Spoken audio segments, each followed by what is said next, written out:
Hey,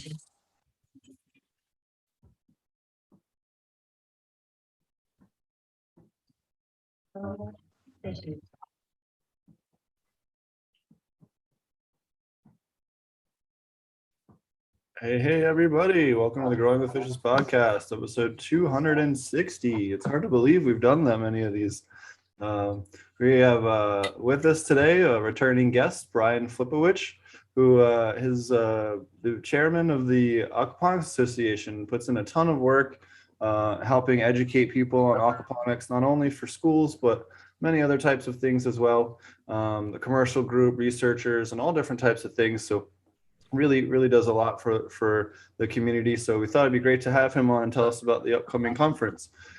We also have Marty will be joining us, in a few, and I'm not sure who else will pop in. We threw the invite out to the usuals, so we'll see who joins us today. You guys also can find us. Marty and I have the class over at apmjclass.com. We just added another set of 15 or so slides in the last day or two. So make sure you check that out. Constantly adding new content every week or two to the class. And we have over 600, or way over that now, 700 and some slides and video content, walkthroughs, farm tours, hands-on guides, all kinds of cool stuff, tons of videos on insects and pathogens. And we're constantly adding to that database. So definitely check that out if you're looking for additional education. Well, thanks a lot for joining us today. Let me pull up, one thing I did forget to pull up was your flyer. Let me make sure I have that up here. So while we're talking, so why don't you tell us a little about the Aquaponics Association and what you guys got going on? You guys do a lot of work at helping organize the, more of the back end of the aquaponics world. And a lot of people are just not familiar with what the association and what they're about. Yeah, the association, well, thanks for having me on, Steve, and welcome. Hi to everybody. The association was created in 2011. It's gone through some, upswings and downswings. It's a mostly volunteer run organization. And now we have about 200 members worldwide, including about 25 affiliate members. Those are like commercial members or large institutions. And the mission of the Aquaponics Association is to expand the practice of aquaponics through education, advocacy, and connection. So we see ourselves as a neutral middle ground for people in the aquaponics community, all parts of it, to come and meet and share ideas. And we're a nonprofit, so it's just a place to have a conference and we have monthly webinars. We have 4 working groups for commercial aquaponics, community aquaponics, research, and STEM education. And we are gradually doing more and more, expanding our social media presence. We recently added our monthly webinars this year. We have a couple different initiatives underway. Things are kind of tough because we don't even have one full-time staff member. So a lot of what we do is volunteer based, but we're working on a lot of different things. And coming up in about 11 days is our annual conference. This year, for the second year in a row, we've had to cancel the in-person conference in Oklahoma City, Oklahoma, because of COVID, and we've had to go virtual. So that stinks, but it makes the virtual conference. So it was going to be a hybrid conference, and we were going to be, there was going to be a live conference. We had the Sheridan booked, we had all our tours booked, but then all the sessions were also going to be broadcast virtually. So people were going to still be able to get tickets and watch the sessions, and there would be some interactive opportunities. But now that we canceled the in-person conference, we are devoting all of our energy towards making the virtual conference pretty sweet. It's going to be a fun time. I mean, obviously I'm partial and I'm, promoting the conference here, but we were pleasantly surprised last year even though it was a virtual conference, it still kind of felt like a conference. Like there was different chat rooms. You would see people all over the place. People were having a good time and catching up, and not as good as in person, but you know, now you don't have to buy a plane ticket. Tickets are cheaper, things like that. So we're excited for that. That runs October 22nd to 24th. Yeah. Just as an added note on that, there's some great speakers there. Why don't you tell us a little about some of the speakers, because some really good friends of the show are going to be there. Josh from Dutch Blooms is going to be talking about integrating living soil systems and aquaponics together on a commercial scale, which is super, super awesome. If you guys haven't had a chance to check out a tour of his farm, he's given multiple tours on the show, including at last year's virtual Aquaponic Cannabis conference. So super excited to see him presenting over at the Aquaponics Association conference and showing off the hard work that he's done. And then we also have Chris Trump is going to be there as well, the guru of gurus on Korean natural farming. So super excited for him to talk about aquaponics and KNF. A lot of people don't know Chris Trump originally got started before he did Korean natural farming. He was doing commercial aquaponics in Hawaii. A lot of people don't know that. So you know, there's a lot of people that got their start. Bubble Man from Bubble Bags. His first hash he made was with aquaponically grown cannabis grown by breeder Steve. So there's a lot of overlap with aquaponic culture and cannabis culture with people, you know, stuff that people don't even realize or you know, had a huge impact early on in the industry. So it's really neat to kind of see those play out. So who else do we have coming to the conference that you can tell us about now? I know you can't talk about everybody, but I know you got quite a good list. I was looking at the speakers earlier. Well, do you mind if I just take a few minutes to just talk about some of the features of the conference? Sure, that'd be great. Yeah, please do. Cool. And then I'll jump to some speakers. So the conference, it has over 60 individual sessions. The runtime is approximately 10 a.m. to 9 p.m. Eastern Standard Time, Friday and Saturday, October 22nd and 23rd. And then it'll be about a half day Sunday, about 9 a.m. to 2 p.m. Eastern Standard Time. So there'll be all sorts of different sessions. There'll be Q&As, panel discussions, general presentations, featured speakers, and fresh voices. All the sessions are going to be recorded and on demand, and you will own them forever. There's an expo showroom with cutting edge growers and suppliers. There are learning tracks for commercial, community, STEM education, research, and growing. So, you know, there's things for all different types of aquaponics growers. That's one of the things we think is always interesting about the conferences is there's small growers, there's large growers, but we all learn from each other, and it's fun to see the different aspects of the community. One thing that's cool is there's one-on-one networking. There's a happy hour feature where you're matched up with someone for like a minute and a half. And then if you like each other, you could exchange business cards. And you could even set up one-on-one meetings with other attendees. There's breakout discussions, which are, you know, moderated places for the audience to interact. There'll be a virtual tour each day. So that's pretty cool. I think we're going to look at an aquaponics system at Redlands Community College in Oklahoma virtually. We're going to look at a medium-sized commercial aquaponic farm and tilapia hatchery in Hawaii, and also Live Local Organic in Portland has like 3-story grow beds in their warehouse, and they have a whole new setup and aquaculture setup there. So I think those are going to be the 3 tours. Yeah, and then tickets are very affordable. If you're a STEM educator or a community nonprofit grower, or if you just like are a personal grower, you can get $99 tickets. The full general tickets are meant for like people that are earning income from aquaponics. There's still sponsorships available. There's a showroom with vendor tables. The The lowest sponsorship is only 300, but that doesn't get you a table. That's just getting your logo up there. But then the silver or the bronze for 600 or 1,000.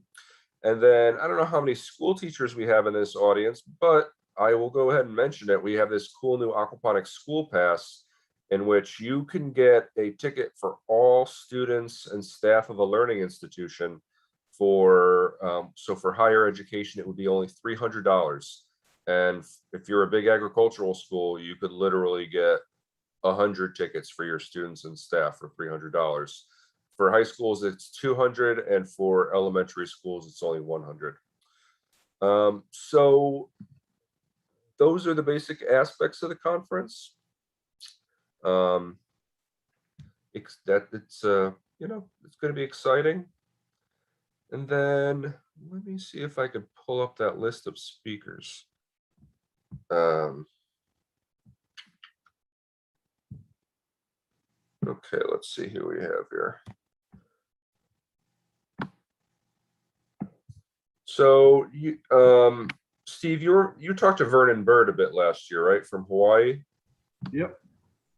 So he'll be there again. He actually might not be live because he's in his presentation is on Nepal, and he's going to be in Nepal with questionable internet service, but he's going to do his recording, and if he can, we'll see how it goes. But he'll be there. A couple research folks from some. It seems like the French Department of Agriculture are going to be presenting. There's going to be a Spanish language presentation and a French language presentation. The French language presentation is from Morocco. I forget where the Spanish language presentation is from. Paul Brown, our board member from Purdue, is going to be giving a few different presentations on his research topics. You know Victor Lobanov? Yeah, he's actually Victor Labanov is also speaking at the virtual Aquaponic Cannabis conference as well.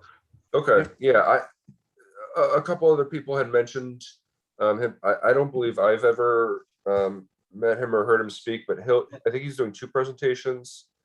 Yeah, he's a Swedish researcher from Sweden who's been working a lot on the microbiome of aquaponics. Cool. Yeah, he'll have a couple people to talk with there. A couple people there are talking about that. I know. I got in touch with Bruno. I don't know if you were you in Hartford? Bruno Sarosi. He was a Superior Freshes, like their main grower for a bit. Then he came over to the University of the District of Columbia, and I met him here in DC. But then he went back to Brazil, and I was working at the University of Sao Paulo. But he got along really well with Nick Savidov in Hartford. I think that was the only conference he was able to come to, and he's very interested in that whole.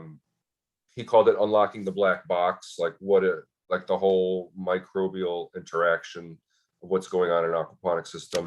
So he'll be here again this year.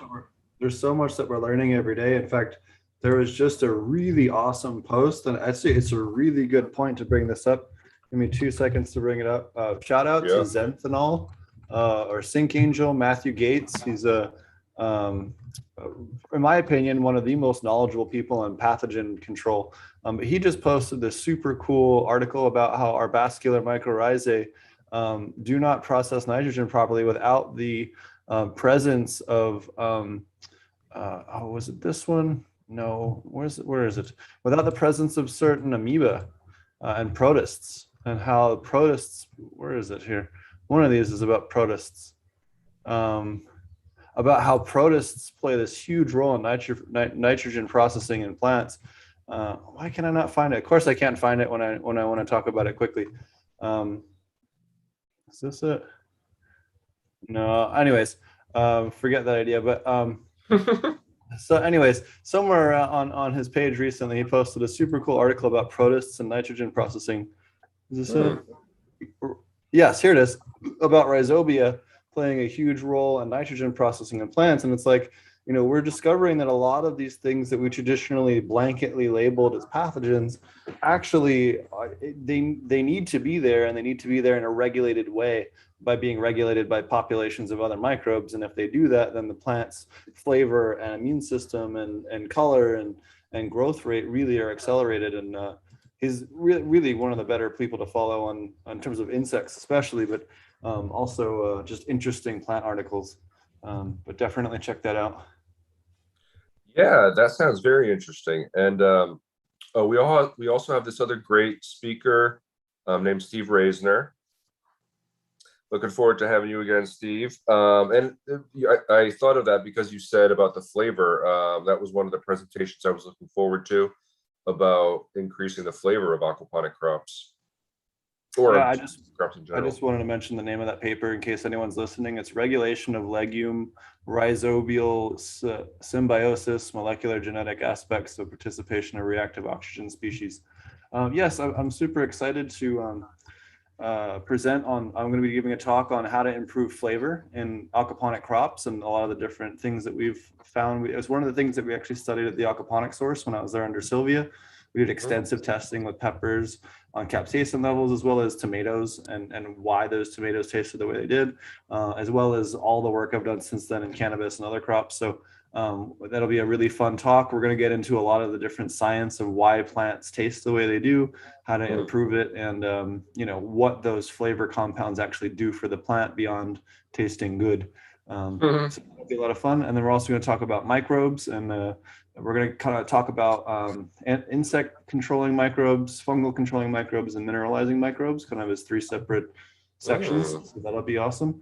And then we're going to talk about innovations for the last year in the aquaponic cannabis industry. We've had a lot of breakthroughs.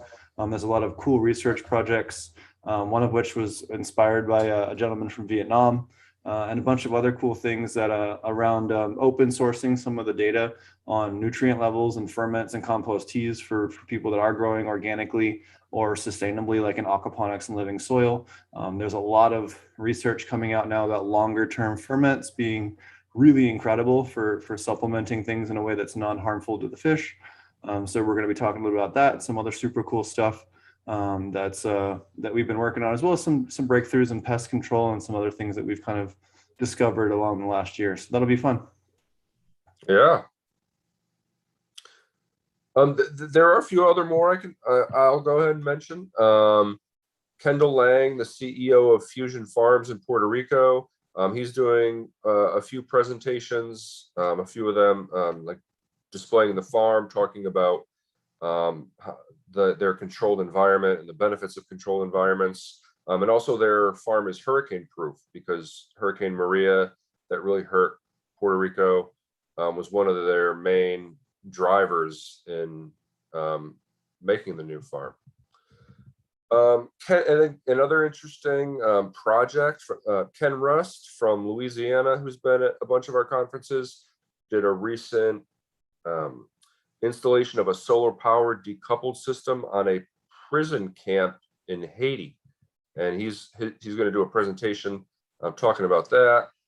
We have a good number of commercial presentations, like looking at financials, looking at business models, case studies.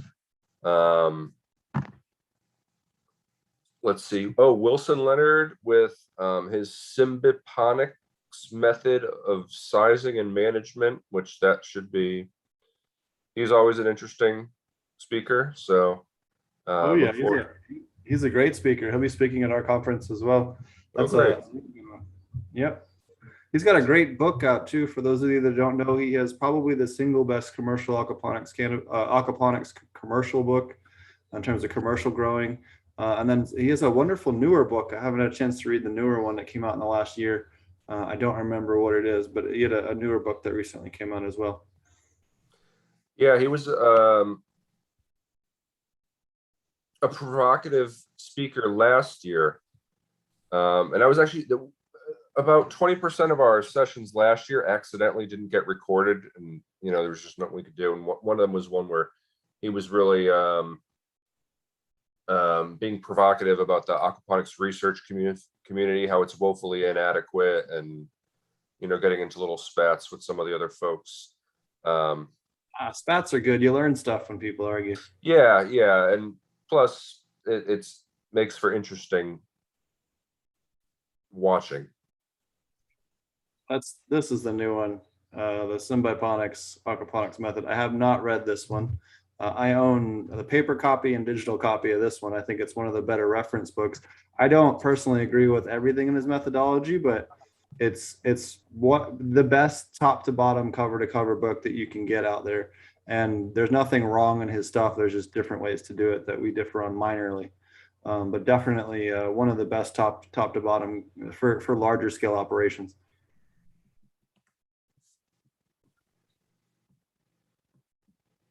Yeah, now that I see that his session title is the exact same as his book title, might have to charge that little rascal a sponsorship or something. All good. He is for a lot of you that don't know, he's been one of the people leading the research in Australia, which is going through quite a bit of issues right now politically. But they have he does have quite a bit of free things out there. I know that he has a couple of different calculators and things that are available out there on the internet. In fact, yeah, they're right here on his. You can go right here. Oh, I hit the wrong page. You can go over to his website. Let me pull it back up here. I hit the wrong button. And he has calculators and stuff. So if you are looking for some reference material, he definitely is a resource for you people out there. He has a grow bed sizing calculator and a media bed sizing calculator that he's put out that you can utilize to figure those things out for your home grows. Yeah, I've used some of, and he has some good papers out there too. I remember years ago when I started, he had some good ones about sizing media beds and all that sort of stuff. And he's got a bunch of good factual PDFs and stuff too, if you're looking for just reference sheets and things. Nice. Another speaker is our friend Joe Pate, who'll be talking about standardizing aquaponics operations. So that's kind of like what we were talking about a little bit earlier. Steve, were you in Austin 2016? No, I wasn't in Austin. I think I was in Jamaica. I think I was in Jamaica in 2016. Because there was someone local there, Tyga Welch, who worked a lot with Max Myers. I think you're on mute now. Right. I met them at Lucky Leaf when I was in Austin. Oh, yeah, in Austin or Portland? I spoke down in Austin and a couple of weeks ago. Yeah. Oh, you just recently met them. Oh, cool. Yeah, there's Rob Nash too. I finally had a chance to cross paths with him and see what he's doing down there. It's pretty cool. And also if you guys want to check out, we actually had a full tour of one of the only 3 current legal cannabis operations in all of Texas. So I had a chance to do a full tour of and video it. So check that out as well as on the YouTube channel if you're listening to this in audio. How is Rob doing? Well, he's doing good. Yeah, actually, he's been doing aquaponic hemp the last couple of years. He's going to be presenting on that at our conference. It'll be fun. Cool. He's a former association board member for a year or so, I think 2017. Tanya will be presenting. Awesome. Yep. Everyone loves T-Bone, as we call her colloquially around here. My old work. Yeah. Carlos Leon will be talking about aquaponics in Latin America. Nick Savadol will be presenting. Alan Patillo will be presenting.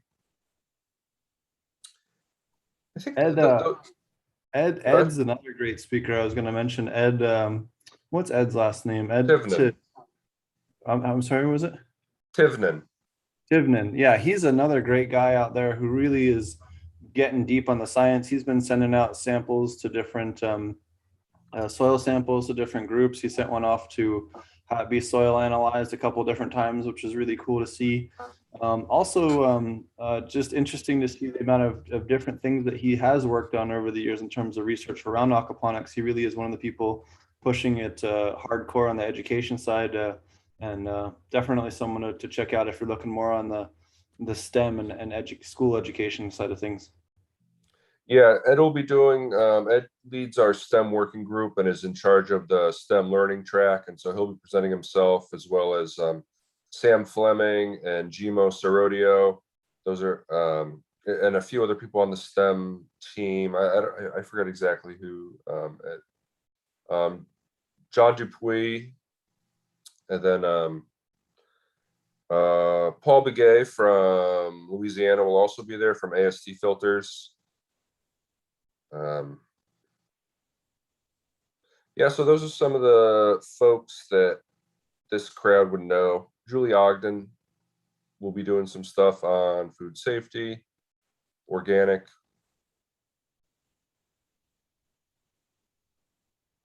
And then we have a few featured guests we haven't announced yet. That'll be just kind of like come out in the next few days. Cool. That's awesome. Yeah. And I think we're going to try to publish the schedule October 15th. So a few days before the conference starts. How do people, if they were trying to get in on this and watch it, where do they go? Sure. Go to aquaponicsconference.org and just click to tickets and it should take you right there. Feel free to let us know if you have any questions or comments. If you are just a personal grower, you work for a nonprofit or a school, you're eligible for $99 tickets. All you have to do is fill out a form and it'll automatically, it's kind of like the honor system. Aquaponicsconference.org. Yep. Aquaponics with an S, maybe? Yeah, it is. That's why it wasn't coming up. There we go. There's your website if you're looking to get tickets. 10 days, nerve-wracking. I Yeah. feel it. I got BizCon and then right before this too, so I'm I'm dreading it even more than you are. Yeah, you can check them out. They have quite the long list of speakers. I know we had a blast last year. I've spoken at many of these different conferences over the years, and it's definitely one of the better events to go to if you're especially relating to aquaponics. It's definitely one of the best that you can spend your time on, and it just supports a great cause. Why don't you tell people a little bit about what else the association does, because you guys work with regulators and all kinds of stuff that people don't realize that you guys are doing. Yeah, we do a lot of stuff at the association. We do public policy. We try to make sure aquaponics growers are represented when there's decisions made about agriculture in Washington, D.C., either in Congress or at the USDA or with food safety regulators. We have an active social media presence to try to always reach new growers because our mission is to expand the practice of aquaponics. We have a new prison certificate program in which prison residents are learning, taking a pretty advanced and lengthy course on aquaponics, and then they have to pass a few tests, and then they receive a certificate, and that's a big deal for reducing recidivism and improving health in prisons. It could even end up saving taxpayers money. And so the first few graduates or recipients of that certificate, they graduated this year. Let's see here. This year we just launched our new monthly public aquaponics webinars, and those have been really great. Steve has done one. We've been getting good viewership. Last month was on nanobubbles. It was very interesting. I think nanobubbles are going to be a pretty big technology for the future, it seems to me. Let's see here. What else? We have a community site where folks can go and ask questions or message each other or other members. We have an affiliate program. So folks like Ponics can reach new customers. We publish social media posts for them, and we have an affiliates page, which needs improvement at this point. But it's a place where people, if anyone says, hey, what's aquaponics? I want to see what are some businesses that work in the aquaponics space. You can go, and it's a place for people to kind of check out what's going on in the world of aquaponics. And generally, we like to think of ourselves as a neutral place for people to come and talk. This is our community forum. We have an aquaponics job board here, so if anyone wants to post a job, come in here. Usually get some good views. Yeah, lots of stuff. And then it's always, you know, the nuts and bolts of actually running the association, which is not easy without a, you know, administrative staff. Just taxes can be a ordeal. Yeah, I definitely remember working for Sylvia when she was involved with that heavily, and not something, unfortunately, that I have the time to do, but hats off to people like yourself that help organize it all. You're actually one of the people that goes in lobbies in DC. Do you want to tell us a little about some of your experiences? You're part of the reason why we still have organic for aquaponics, for instance. Well, thank you. I appreciate that. I don't know if that's necessarily true. But that has been one issue we've worked on a lot, as many of the listeners know. It's been a continual battle about whether aquaponics and other soilless growing methods should remain eligible for organic certification. There's been a few court cases and votes on the National Organic Standards Board. So they have a meeting every 6 months and an opportunity for comment. So when that fight was really happening, we were submitting comments every 6 months, and I went to one of the meetings in St. Louis and gave remarks about aquaponics and why it should remain organic eligible. So overall, that fight was successful, and the NOSB voted that aquaponics and other soilless growing methods should remain eligible for organic certification. But since that point, a group of soil growers has sued the USDA for allowing, because the NOSB is still allowing soilless growers to get the organic certification. And so the first court case was successful for our side. But now the soil growers are challenging it again, pushing it up to the next court. So still not settled, but that's something we're working on. And then we got aquaponics into the Farm Bill. The last Farm Bill was passed in 2018, and the USDA created the Office of Urban and Innovative Agriculture and new grants for aquaponics and resources. Actually, last year we got Debbie Stabenow, who was the chair of the Senate Agriculture Committee, to give the intro keynote at our conference, and that was kind of fun to get someone that high profile. Yeah, so that's some of the stuff here in DC.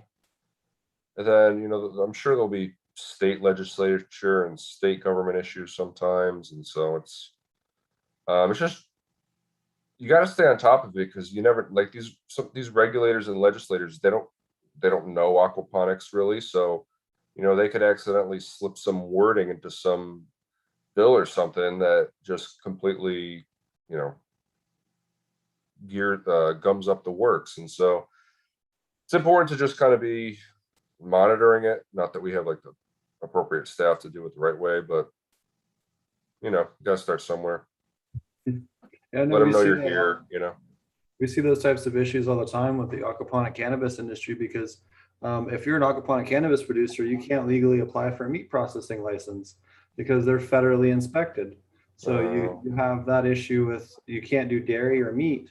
What that includes harvesting fish, which is, you know, those two things should have no relation to each other. It's a very goofy law, but it's the way it's written right now. And it's something where we have to find a third-party company that'll take our live fish or on ice fish, and that becomes a whole issue, or reselling tropical fish or some other alternative. So it's definitely, there's a lot of issues and a lot of overlap too between aquaponics and cannabis. You know, both sides kind of don't have proper regulations that really understand the industry. Both sides regularly get screwed by regulatory things that either aren't meant for them or are meant for them, but they don't understand the ramifications of what that's going to do. So there's definitely a lot of regulatory overlap between the challenges that both communities face on a regular basis. Yeah, yeah. I recently had some I grow some plants on in root pouches outside here, and I recently got some powdery mildew on them. I sprayed them with like a water that I put like a tablespoon of hydrogen peroxide in, and I tried to wipe the leaves down. I don't know if you have any thoughts on that. So PM, there's a couple ways to solve PM, especially in a smaller home grow like that. It's Peroxide. outside. Oh, it's outside. Okay. So especially on a grow like that, so you can peroxide the leaves, but it one can kind of harm the plant depending on how much you use and what concentration. And two, it will kill what's on there, but it's not going to fix the stuff because powdery mildew penetrates the cell wall of the leaf and gets inside the leaf and gets systemic across the leaf. It can eventually become systemic in the plant, but is locally systemic. So you're not treating the issue fully. You're better off with a product. The two products that I like for PM is a product called Cease and Serenade, or not Serenade, Cease, which is similar to Serenade. It's like the pro version of Serenade. And then there's another product called Sonata, which is Bacillus pumilus, which is another really good one. Or if it's a product that, lettuce or something, it's not important about smokability, a lactobacillus, a labs, is probably the single best thing for PM. I've never had a single strain of PM survive a good lab spray, no matter what it was on. So that by far is the best go-to as far as oh crap, especially if you have it on hand. Anyone doing aquaponics has probably heard me harping on and on and on about the benefits of lactobacillus and the food safety aspects of how it can improve food safety. But how do you store it? So me personally, I make new stuff regularly. Once or twice a week, I make a new batch, but from the culture from the previous one. But if I need to store it, you can actually cut it 50 to 55% with sugar to lock up the oxygen in the solution, and then store it that way, and then add it as basically an inoculant, a teaspoon per 2 gallons or so. And it works extremely well as far as waking it back up. But I personally, so there's a benefits and downsides. So the good thing is if you're in an area where you didn't have a ton of climate control, making a bunch and storing it through the winter is really good. But if you have the luxury, making it fresh, you're going to get a lot more vitamin B. One of the other benefits to lactobacillus is that it has a lot of different vitamin B complexes. So if you have a wide variety of lactobacillus, you can actually get a really wide variety of vitamin B complexes, vitamin B3, B6, and so on and so forth. And they actually work as a growth enhancer. So that'll accelerate growth rate. So you can not only get rid of the E. coli and salmonella in your system, and powdery mildew and septoria and anything else that might attack your roots, root rot and other things. You're also accelerating growth rate directly through vitamin B additions, and that being hyper available through the root system. Nice. That's one of the reasons why I regularly tell people you really should be inoculating your kefir into your lactobacillus, or go get the probiotics from the back go to the pharmacy and tell them that you just had a bunch of antibiotics and your doctor told you to go get some probiotics, and they'll give you a jar. I have a YouTube video on this on my YouTube too. But they'll give you a bottle. It's behind the counter, but it's not, it's over the counter sold, but they keep it in the fridge behind the counter, of lactobacillus bacteria. It's like 30 different lactobacillus. And you just crack 2 or 3 of those pills open into your labs, throw the rest of the bottle in your fridge in case you screw it up. And you got a great inoculant for your labs. And not only that, but the vitamin B levels you get off of diversifying your lactobacillus are just sky high. Yeah, I always wish I had more time for actual growing, because most of the stuff I do is on a computer, both for the association and then my local work. The growing I do is like, well, some of the stuff I do at school, but like a lot of it is just my hobby stuff. But that's gradually I hope to be able to devote more and more of my time to the actual growing. So awesome. Yeah. Is there what other anything else you want to tell people about aquaponics? Maybe people that are haven't had a chance to really learn much about it. Well, that's one of the issues we have, is that it seems like there's so many different angles that, like, where do you begin the story? And it depends so much about, like, what is someone's interest. Like, there's water savings aspects versus food miles versus the fact that we're not using as many pesticides and synthetic fertilizers. So I would say that the thing is that it's a self-enclosed ecosystem of fish, plants, and bacteria, and it kind of forces you to manage it in a holistic way, that those three different types of life forms are healthy, and it leads to a lot of good things. Oh yeah, and the flavors you get off of aquaponic crops, or be it lettuce or cannabis, really are a step above the rest. So, for sure. Well, anything else Yeah. you want to mention to us before we'll let you go? I know you're on the East Coast, and um, we had planned on doing a little bit of a briefer episode. So, thanks a lot for coming on.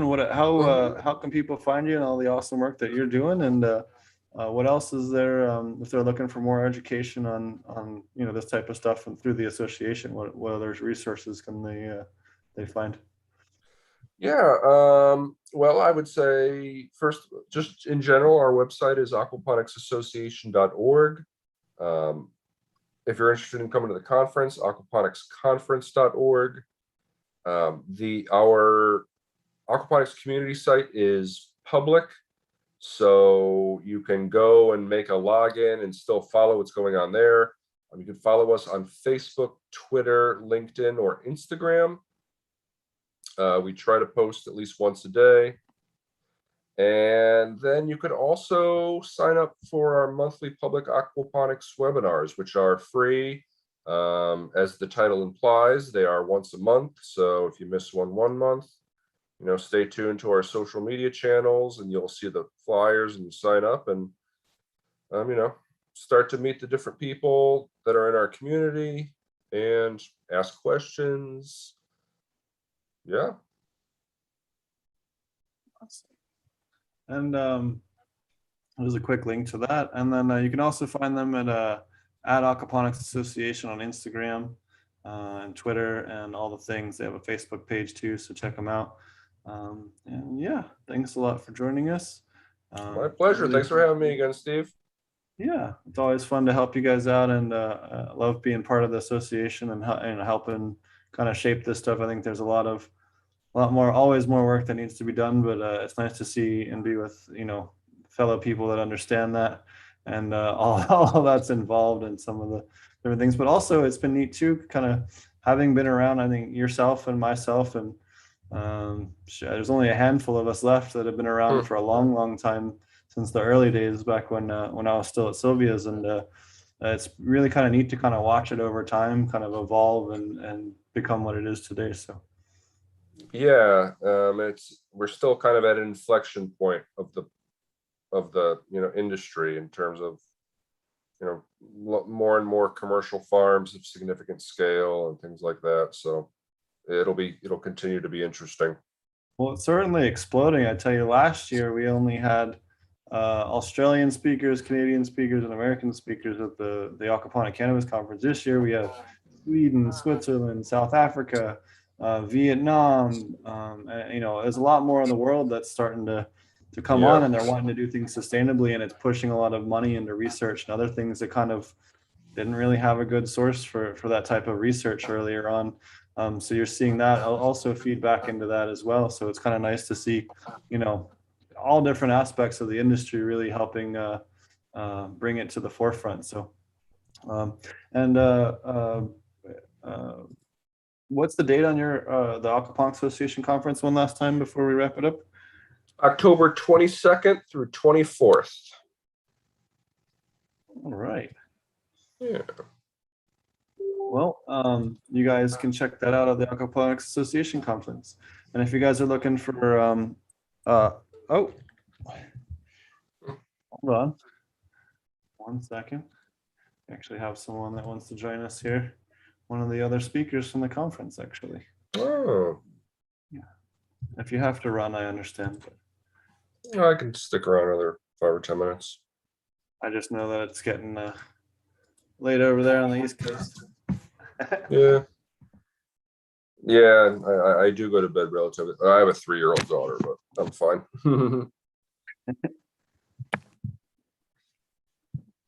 Got to teach her how to be a fish herder. Yeah. It's hard to herd fish. And catching fish definitely can be a tricky thing here. Yeah. Actually, while we're doing that, we'll quickly mention the conference that I'm hosting as well. I'm also hosting the second annual virtual Aquaponic Cannabis Conference. If you guys are wanting to check that as well, it is after the Aquaponics Association conference schedule-wise, so you can check them out and then add additional education to your repertoire. That'll be live on my YouTube channel. We were originally going to try and do an in-person thing out here in Oklahoma. Just like you, we had a whole venue lined up and everything, and then we ended up pulling the plug on that because too many people were just not going to be able to travel. So we're definitely hoping for next time to be able to do that. But I'll be speaking first at 8 a.m. And then we have Sweetwater from South Africa, Symbiosid from Switzerland, Aquilitas, one of the biggest producers up in Canada of aquaponic cannabis. We have Dragonfly Earth Medicine, who, if you don't know who they are and you're into aquaponics or cannabis, you really should. They put out a ton of awesome educational information on regenerative and sustainable gardening in all aspects. You have Thumb Genetics, who's one of the main or the largest current aquaponic cannabis producers in Michigan. You have Matthew Gates, who's a IPM extraordinaire. You have Caleb of Copyleft Cannabis, who's going to be talking to us about cannabis patents and patent left, the copyleft patents. We're going to be talking about Chris Trump and KNF. He's also going to be at the Aquaponics Association conference.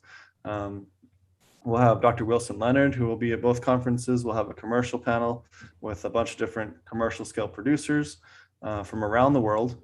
Dylan McAdam, who's a craft producer out of Saskatchewan. If you guys are familiar with the Aquaponic Cannabis Facebook group, most of those pictures are of his grow on the banner.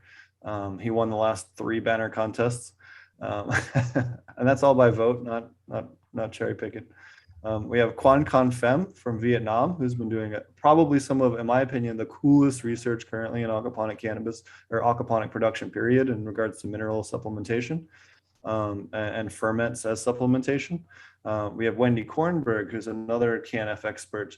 And then on the second day, we have Breeder Steve, who's the founder, in my opinion, the grandfather of aquaponic cannabis, the first one to document it in writing. We also have Angela Tenenbrock, who's a food safety expert. I know used to do a lot of work with the association. We have Victor Labanov, who's also going to be at the Aquaponics Association conference, talking about all kinds of awesome stuff. We have Joe Pate, again, also going to be at both conferences. We have Tanner Stewart from Stewart Life, the aquaponic cannabis producer out of Canada. We have Dutch Blooms. Welcome, Josh. What's going on, man? How you doing? Good. Josh will be speaking at both conferences, the Aquaponics Association conference and at the virtual Aquaponic Cannabis conference. We also have Kevin McKernan, who's going to be talking to us about soil microbiology and soil assays, kind of much better than some of the bro science that's been put out there by some of the microscope people in terms of what's going on in your soil, in terms of ratios and all the rest. So really cool talk. And then Rob Nash from Austin Aquaponics has been growing hemp for 3 years down there. It'd be super cool to talk to him about it. We have Clackamas Coot, who founded our Coots Mix. We have Dr. Robert Faust, who did a ton of work on humic, fulvic acids, and kelp. Murray Holland from Australia. We have a homegrown panel with a super awesome moderator. Same thing with the craft grown, and then Marty to close things out. So I think you guys will really like it. Thanks a lot for joining us, Josh. Yeah, man. I was just rolling a doobie, and often I do. So I clicked YouTube and I saw you guys were up. So I was like, oh shoot, cool show. Do you want to give a little preview about what you'll be talking about at the conference, at the association conference, the Aquaponics Association? Yeah, Brian. By the way, thanks. Nice to meet you, sir. I sent an email application, and really appreciate you inviting me on to the, you know, I'm excited. I've been doing aquaponics since about 2009, 2010. Yeah. I started and did heirloom tomatoes and super hot peppers in Minnesota. And I also did microgreens, and I converted to some pretty cool systems and spent 2 or 3 years learning that. And but now I'm historically a cannabis grower, and I've kind of converged my soil growing systems with aquaponics. And so what I do is I harvest fish poop essentially, and I aerobically sterilize or stabilize the minerals, and then apply that to my soil beds on regiment. And I've turned that that small production scale into a property size thing, where all the water that comes off my greenhouses and my house and all the buildings feeds into a pond or a channel that is recirculating and has a big radial flow filter mini pond system in it that I can go in and suck out with my diaphragm pump and pull out the fish poop and the leaf debris and amphibian poop that's naturally occurring, and aerobically stabilize that, and then I use that in my system. And so I guess that's the basis of my talk, is to kind of walk through the system and walk through my process and learning this in the last 10 plus years, and where I've come to. You know, there's lots in my mind. There's lots of many ways to skin the organic cat, and I think there's a few ways we can skin the aquaponic cat too. And that's kind of where I've come from, is my own like personal learning. And it really has focused on cannabis, because I'm such an avid cannabis enthusiast, as I am with peppers and whatnot, but I really see it in the cannabis. I can really judge the quality and what's happening, because I care so much about it, and I smoke it so much. And so That sounds like a great presentation, because a lot of people are interested in soil regeneration and incorporating it with soil, not just a self-enclosed system. So I think a lot of people will find it in my useful. mind. In my mind, I think every permaculture or organic or regenerative farm needs like even just 1,000-gallon aquaponic system to pull nutrients from, like bare minimum. You know, like it would feed an acre to 2 acre. 1,000-gallon aquaponic system feeds an acre to 2 acres of land farming, if you will.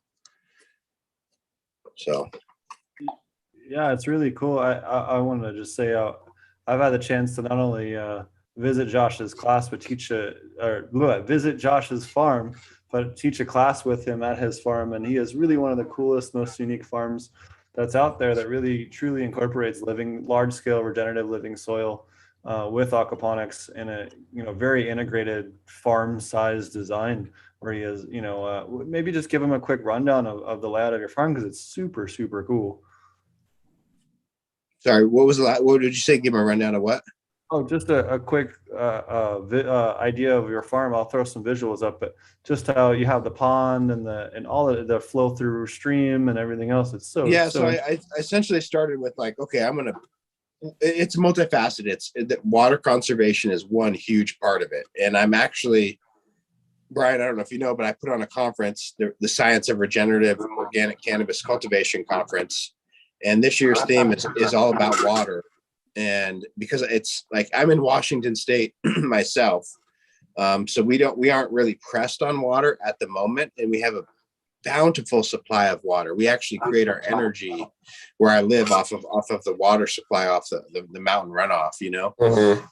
But it's the writing is on the walls. The different corporations have already laid claims to the water supply, and they're literally waiting to push the button to start charging us.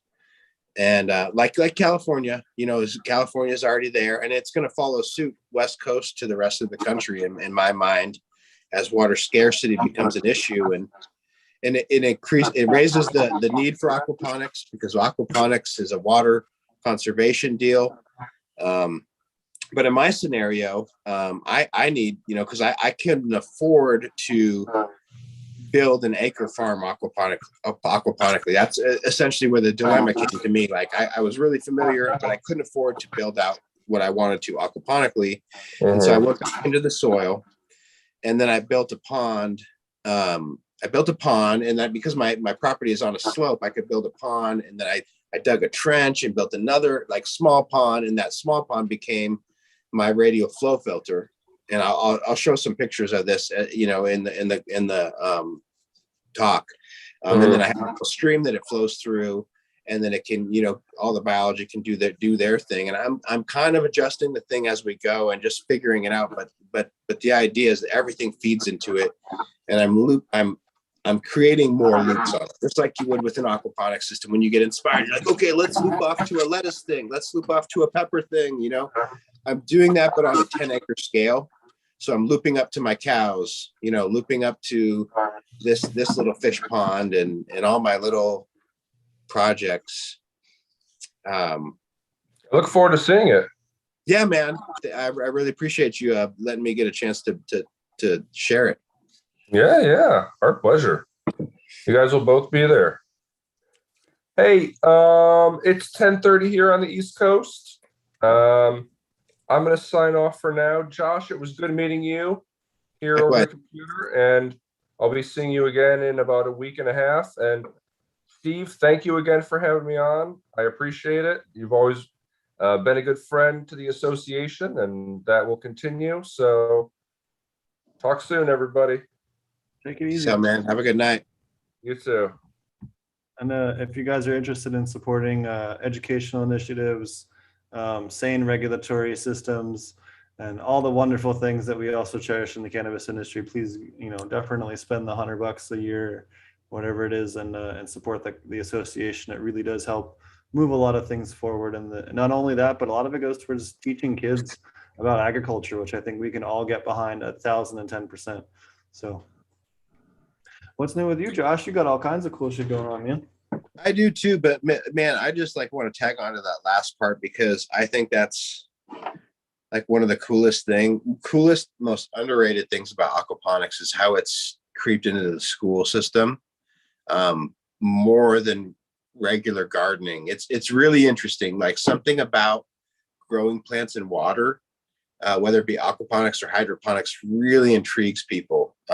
My very best friend that I've been best buddies with since early junior high, he hit me up a month or two ago, and he's like, man, I want to grow hydroponics indoors, and he sent me all these, he'd been doing all this research, and then after he hit me up, and I'm like, dude, why don't you just put some plants in a bag of soil? Was my first inclination to him, to start off, right? Like that's my first inclination. If you want to grow plants, like put a plant in a little pot of soil and do that. But at the same time, I step back knowing my friend, from junior high, and he is so into design and technology, and it just really spoke to me. And I kind of took a glimpse into the world of why everyone's so excited about it, is because it's cool and kind of techie, and you can fit a lot into a small space relative to soil growing. So I just really am stoked that aquaponics has been such a cool force in education in the world. It's really crept into the schools, and I don't know, a rambo, but no, it's something I'm deeply passionate about as well. And a lot of people don't know, and I don't talk about it much, but I used to be a what do they call them? Guest teacher or guest speaker for the Earth and Sciences Charter School in Cherry Hill in LA. And I used to, when I was living in SoCal, I used to go up there once a month and give talks to the kids. And, it was always funny. They'd be like high school kids or whatever. And the first time you go there, they're like completely disinterested because they're like, fuck this roses and gardening shit. Like I want to go be on Twitter and do stupid shit. So, and then they come there and they see a dude with long dreads and you can get into aquaponics and then go on Twitter and do stupid shit. Oh yeah. But they see someone that looks like me, someone who's looks like a stoner or whatever. And they're like, can you grow weed in aquaponics? And I'm like, no. And if you go online to the Growing with Fishes podcast, there's most definitely not hundreds of hours of information on that exact topic, But suddenly the kid that was getting straight F's is teaching the rest of the class chemistry, right? Like it completely transforms a lot of these kids where they just didn't have the thing that interested them to spark it. I think that that's what the education system suffocates these kids, is they don't get that excitement, that interest that makes them want to run with it, makes them want to teach themselves. That's one of the best gifts that I was ever taught. I got thrown out of the main high school and sent to an alternative school for a little while, and the teacher there, you had an idea, you could either write a paper that they chose the topic on for like 2 to 4 pages or whatever, or you could choose a topic, but you had to write an 8 to 10 page paper. It had to be 2 or 3 times longer, but you could do something that interests you. And it really kind of taught you to do more work, but in the direction of shit that interests you, but you're going to have to work harder. And that was one of the best things I've ever been taught from the whole school system I was there. And just that kind of made me strive to learn in a different way. No, man, 100%. I mean, for me as well, like I struggled in the education system big time, and it really wasn't until I've told you, Steve, this story. I've told other people the story when I got into that car accident, the bicycle car accident. And I really just kind of was confronted with a bunch of stuff in my late 20s, and I got inspired by growing weed, and it turned in, and I was already learning about the natural world, but it just turned on it engaged me, and I literally read almost every book in the Powell's library system on organic gardening over the course of like 9 months, a year. And I remember just thinking, like, I haven't learned so much. I've learned more in this 9 months than I have in my entire goddamn life. And I was just, and that fire hasn't turned off since 2000, whatever. It's still just as strong. And it's because of interest. And that's like where I think that the education system really fails, not to diverge too much, but it pushes information before desire. And as I'm learning to be a father and raise my kid, I'm trying to figure it out, but I want him to ideally like find desire and passion for something and let that drive the education, whatever the fuck it is. It could be anything in the world. It literally, he could, in that whatever it is, can focus him to learn how to read, to learn how to do mathematics, to learn how to do all these complex things. My desire to grow really good weed that tastes good in my mouth has taught me so many things: chemistry, biology. Like, I'm deep into biology, deeper than a lot of collegiate people are, just after the pursuit of smoking a good joint. It's pretty fucking cool. I'm into this aquaponics thing. I've gotten into composting, and I actually put on a conference and like breed seeds now. Like, all this stuff has come out of like literally just wanting to smoke a good doobie, and the drive is still there. Like, I still just want to smoke a good doobie, and that's what's driving all of this. And anyways, I'm not watching the chat, but I'm sure people are like, fuck yeah, let's fucking smoke a doobie. The other thing with education in aquaponics is that it's great because it doesn't matter if I'm teaching kindergartners or high school kids. I can make curriculum on that.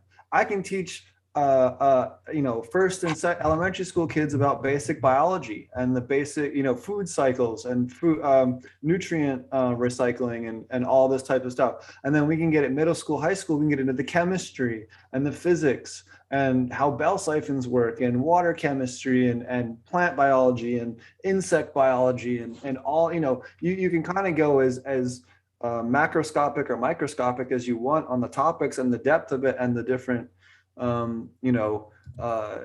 it really is just simply probably the single best thing you can put in a classroom in terms of the ability to generate such a wide range of different curriculum. There really is few things that you can do. Even a regular soil garden doesn't even have half as many.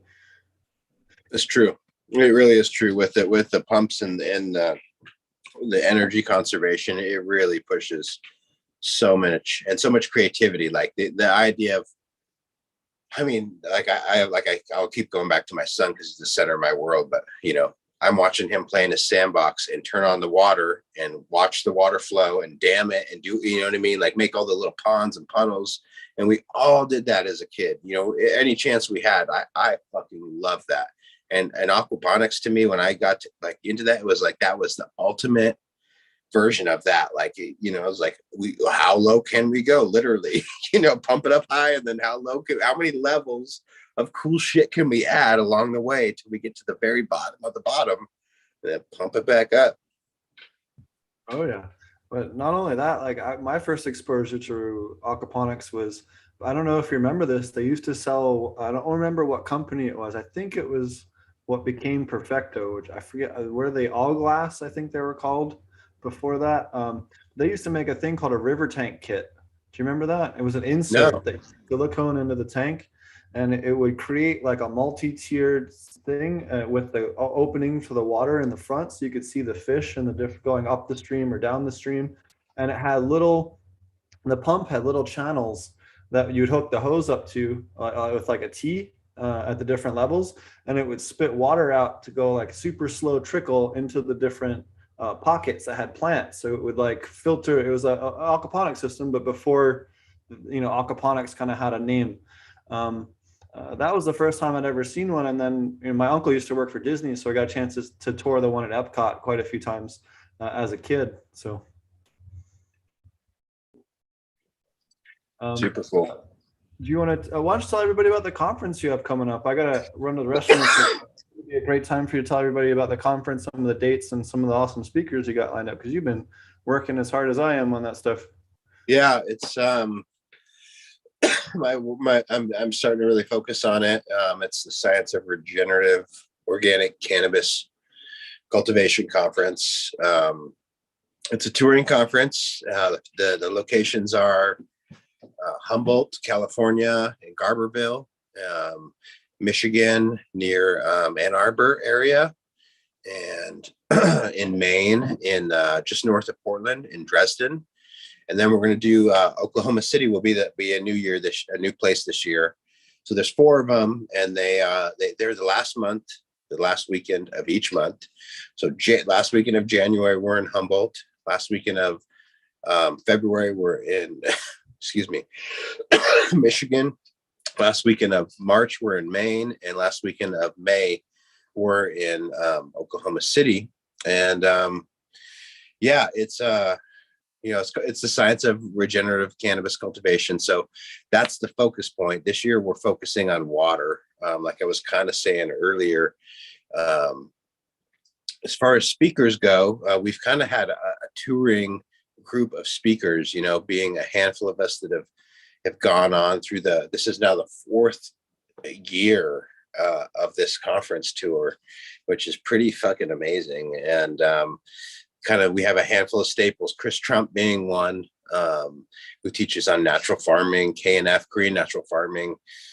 He's become wildly popular in the last few years and has dug really deep into, you know, all the aspects and the core of Korean natural farming. And so he'll be talking, when I told him, you know, all the speakers, when I said water, they kind of like had a pause. And then as I elaborated more, they really lit up and caught on to the idea of focusing within their spectrum, you know, for Chris Trump, within his spectrum of natural farming, on water, because it's such a, you know, in everything that we do, it's such a big integral factor. So also Suzanne Wainwright Evans, the bug lady, who is an entomologist and teaches us all about beneficial insects and how to, you know, she really has a large scope in terms of her access to big commercial gardens, and she really sees a lot and is able to bring that experience and education to us. In the last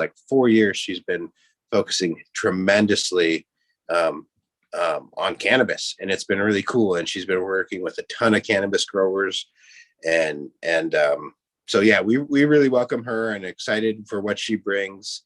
Of course, the always welcome Dragonfly Earth Medicine will be part of the deal, hoping that all is good with the COVID. We're still kind of fingers crossed, you know, because they live up in Canada, they are U.S. citizens, but they live in Canada, and so there's some challenges with COVID. But we're really just crossing our fingers, hoping that they can come. They bring such a powerful energy and love for the planet, love for the earth, that I really connect deeply with them on. And they have a permaculture background. They have their own nutrient line that's based all in natural herbs and kelps and cacao and all these really cool things.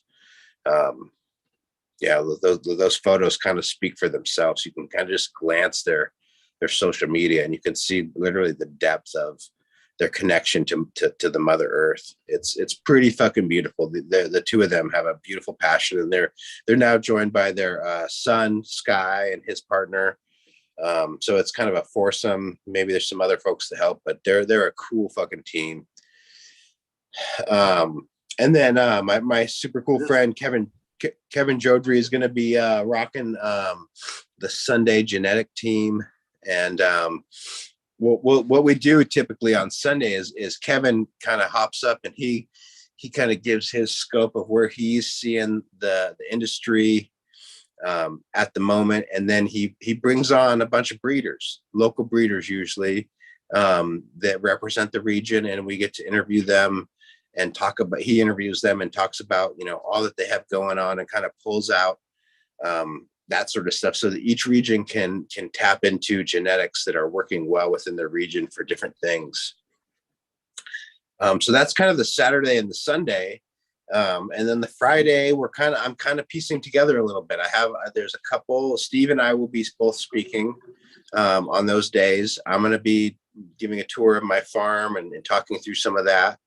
And Steve's going to be talking about water in relation to aquaponics and really water in relation to, Steve's wheelhouse in my mind is beyond aquaponics. It's really deeply rooted into sustainability and in energy sustainability. And I feel like he gets wrapped up as the aquaponics dude, but I really look up to Steve personally as like the sustainability dude who like talks about, holding a lot of energy and conserving a lot of energy and really doing things on an extremely sustainable level while maintaining crop quality, and that's really the caveat, like you could be sustainable in the terms of just not using a lot, but you could also be sustainable in the terms of like meeting the crop standards, producing within the region and delivering locally.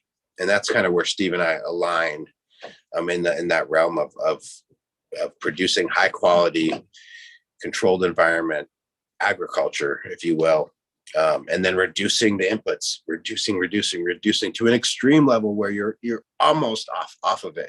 That's the goal, is to get 100%. Like there's going to be a day when that happens and I'm going to be like, my fucking farm is 100% off the grid, and I'm like, I'm going to rejoice. I could feel the energy. On that note, let me just jump in for 2 seconds. Yeah. This is a project I'm working on with a bunch of sustainable people. And if you're interested in being part of this project, let me know. It's called the Open Nutrient Project, and it aims to do the exact thing that you're just talking about. It's a database that we're working on that will be regularly published. But basically, it includes a whole bunch of testing methods to make your life simple. The different nutrient methodologies, which I'm finishing putting together. Don't want to hit that button. Soil tests and a bunch of other stuff, but then also going down to people will be able to put their inputs in there, their single input data for ferments, composts, whatever. But it also has reference tables based on Dr. Duke's with all of the links directly back to the source material. This has taken me many hours to compile. And rip from different sources with sources back to the original link, parts per million, and all this other stuff to try and simplify this. It also includes mercury, heavy metals, and things to avoid, and then a bunch of just aggregated plant data and a bunch of other things to try and simplify this, because there's so many different people working in so many different spaces. You have the compost people and the KNF people and the natural farming people and lots of different circles. If we can aggregate a lot of this data into one central point and do regular formal releases and as like a the newest version of that book, or not book as in published, but book as in free published PDF that everyone has access to if you're in Africa, if you're in India, if you're in wherever. But the idea is to start to compile this, because if you look at a lot of the work of people like Dr. Lane Ingham and Chris Trump and Master Cho, and I'll even include some new people like Quan Con Fem and some of the other cool new researchers that are working on liquid ferments and some of this other stuff. We really can achieve a point where we don't need to have any inputs anymore except for what we grow on the farm.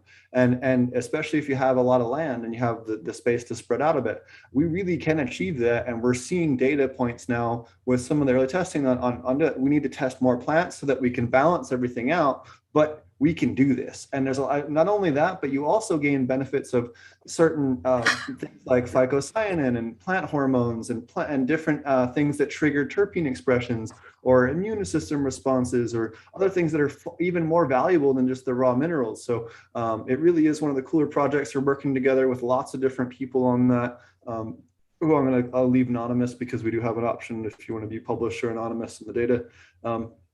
But if you are interested, please email me at Open Cannabis Project or Open Nutrient Project, not Open Cannabis, Open Nutrient Project, and I'll get you the info on that. And if you want to participate, we'll add you as a participant.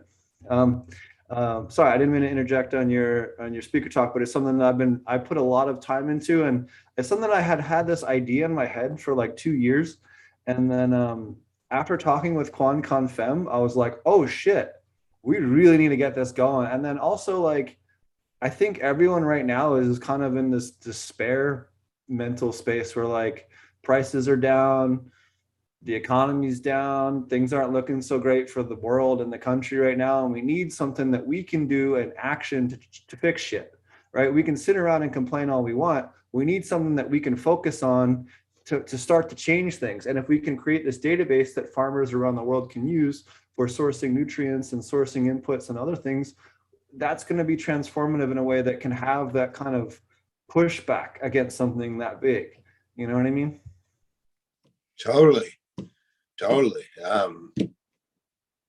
Yeah, I mean, I just kind of got a little bit sidetracked by the concept of actionable information. I think that's really a powerful term. Like often we can hear a lot. Like you could come to this conference, the regenerative conference or the Aquaponic Cannabis conference, or the association cannabis conference, and not get so much information that you don't know how to take a little action. That's where I was kind of going with. And like, I don't know, I just kind of got sidetracked in my mind with like, I think that's one of the reasons that KNF has become so popular, is because it's a really actionable way that people can participate in the process. And it feels really good to make a nutrient, whether it be an FPJ or whatever, and to do these processes, and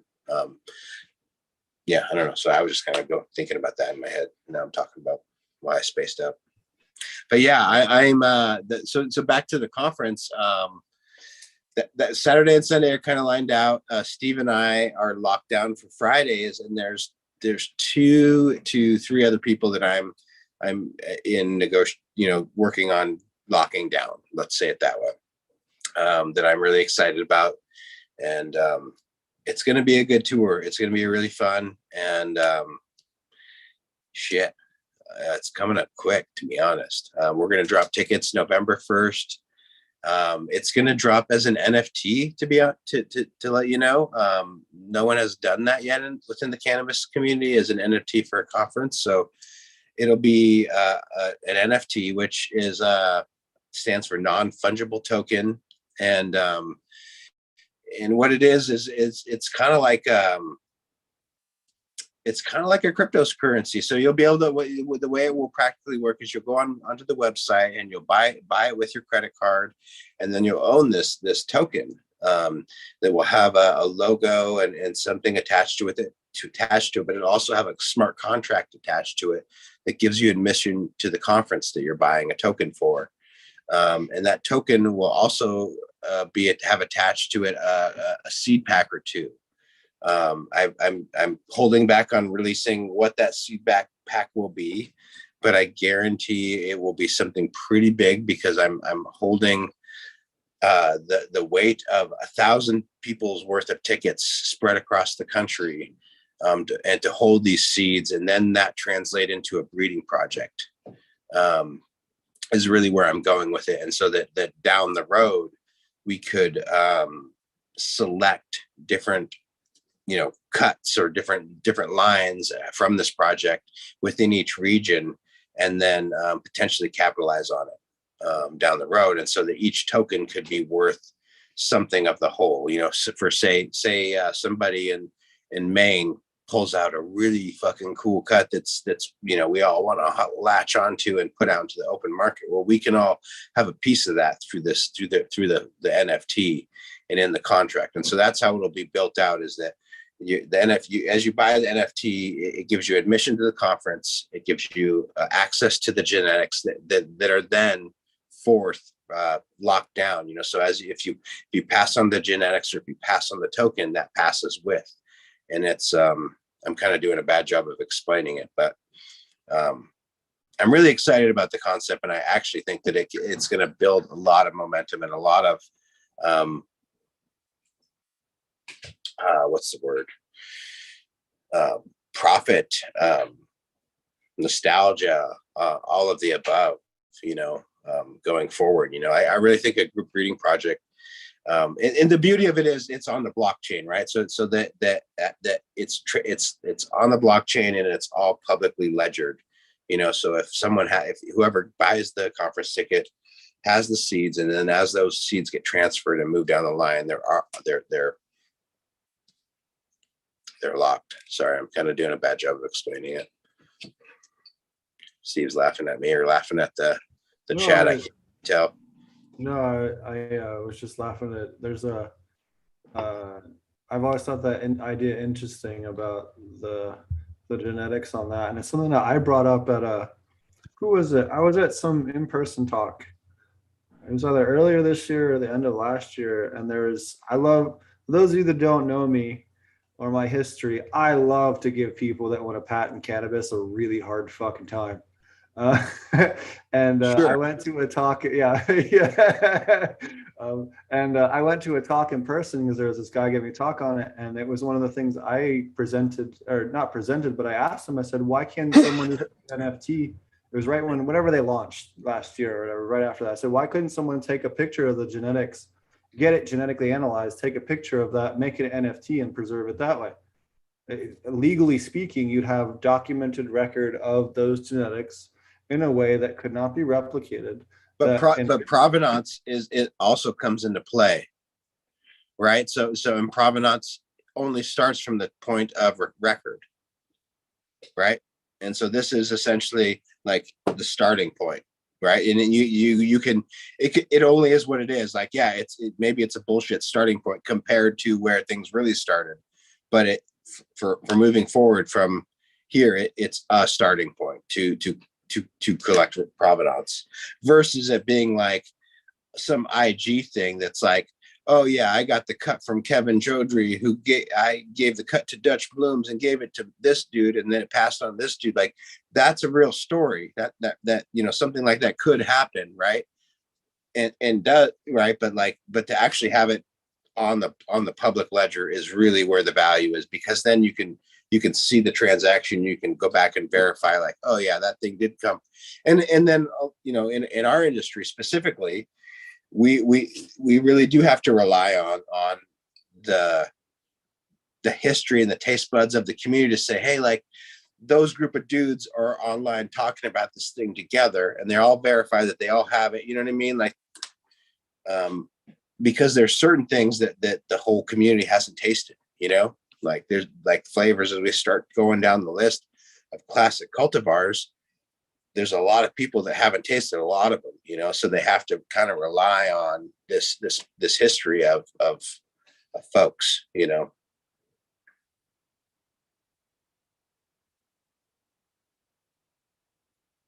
Absolutely. So remind everybody what the conference is and then the schedule as well. I don't think you've mentioned where and the dates yet. Yeah, I did earlier when you stepped out. It's you can check it out on. Well, there's nothing online yet. It will be dropped at regenerativeorganicCannabis.com in a few weeks. November 1st, we're going to release the NFT tickets. So yeah, it will be in Humboldt the last weekend of January, in Michigan the last weekend of February, in Maine the last weekend of March, and Oklahoma City the last weekend of April. And then we're gonna take a little break from there and probably do something in Washington, maybe in June. It's kind of on my mind. Maybe a seed release party or something like that. There's a lot, and I see people are talking about the NFT scams. There's a ton of NFT scams for sure, and I think that is going to build and build and build. And from the way I understand it, a scam is a scam, and a real deal is a real deal. And so the basis of it is that it's a blockchain public ledger that you can attach a smart contract to. And so as long as that contract it holds all the things that you're stoked on, then it's a good deal, right? This is me selling an NFT in a conference is not like building on some potential wealth. It really is like, this is the way I'm dropping the conference, and then I'm attaching seeds to it, and then we could kind of do a cool thing together as a community. If it doesn't turn out to be anything, it's no sweat off anyone's back, because we're not charging an exorbitant price for this art thing. We're just attaching it to a conference that gives us the ability to move forward together as a group. So for me, in my mind, it's a way to kind of use the technology to do a cool thing within my community that I have access to. That's really what it is. Because I'm doing the conference regardless. The price is the same regardless. All I'm doing is changing the format and adding some potential benefit. I think it's a great idea, especially the way that you're doing it. It's like anything, you can misuse it or use it the right way. And I think this is really a way that a lot of people have had, there's been a lot of ideas around it. And I think it's going to be neat to kind of, just like you were talking about earlier, like we can sit around and bitch about it, or we can at least try and do something, right? Right. And there's going to be some bullshit. I mean, they're, like right now we're seeing it in the art world where like people are selling like Pikachu pictures, and it's like really hard for us to fathom like the value of this. And but scrap that aside. Imagine that you put your house in an NFT, and my house now has all the contracts and everything inside the house, and I don't need to go to the title company to transfer my house. I don't need 45 days and appraisers and all that bullshit. It's all attached in the NFT. And I say, Steve, you want to buy my house? He's like, fuck. If you can do a 2-gram dab, I'll buy your house. And online, I do a 2-gram dab. Boom, I can transfer my house to him just like that. Or whatever the fucking deal is my point. It could be as ludicrous as something as that. And we could transfer it in 30 seconds without having to go through all the title company bullshit. And the idea can expound, as big or as small as you want it.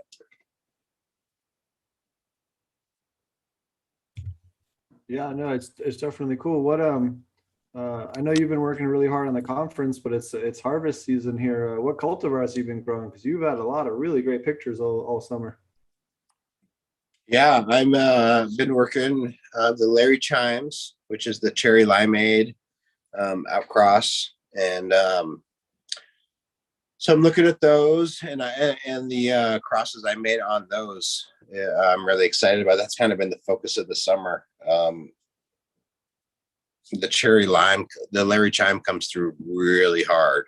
It's a strong line, and I put it on a bunch of different things. The Karl Malone cologne, the cocaine hippos, the Black Wap Gold. And I'm really enjoying digging through those and seeing how like the subtleties, because it really is so dominant that I popped seeds of a 72 trace cell of seeds per cultivar.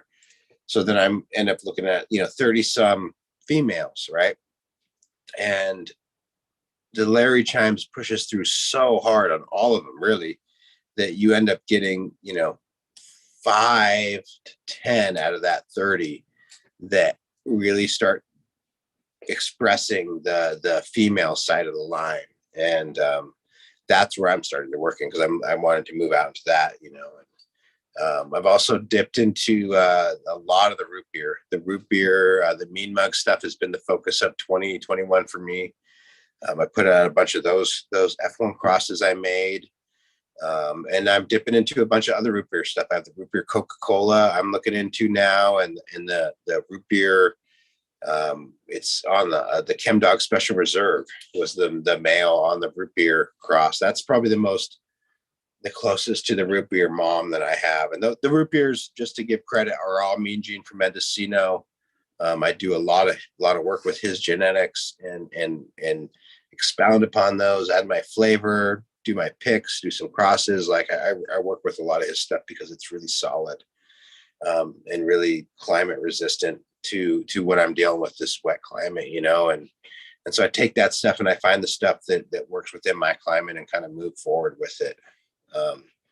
But those Chem Dog Special Reserve root beers are really something special. I found one that is vanilla cream soda kind of dominant, and I did an open pollination. What was it? Two male pollination on all the females, and I'm going to select towards that vanilla cream soda line, and I think that's going to be. I think that may end up being what's released in NFT for the conference, is those root beer seed Chem Dog Special Reserve. I can't speak, vanilla cream soda line. There we go. I'll probably take that to the next generation and then release that through there, which will be really fucking cool, because it's going to give a bunch of people access to the root beer, and that version of the cream soda that kind of gets opened up with the two males. So it's really special. I think I'm the only one that has opened those up ever. Not ever. No, that's not true. I think there's been a couple other people. I'm the only one that's really moving forward with it. So I feel pretty honored to have that. And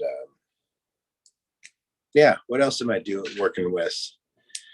Genetic wise, working with the Bicket for my buddy Nick, Lime Rising Nick. The Bicket OG, I've done some crosses with that. I really like that cross, honestly. Like, it's if Nick wasn't my friend, it's honestly one of the better fucking crosses I've ever come across. It's a really stellar plant. It is out in my garden right now, and I have a lot of fucking botrytis all over my garden. That's just how it rolls outdoors here.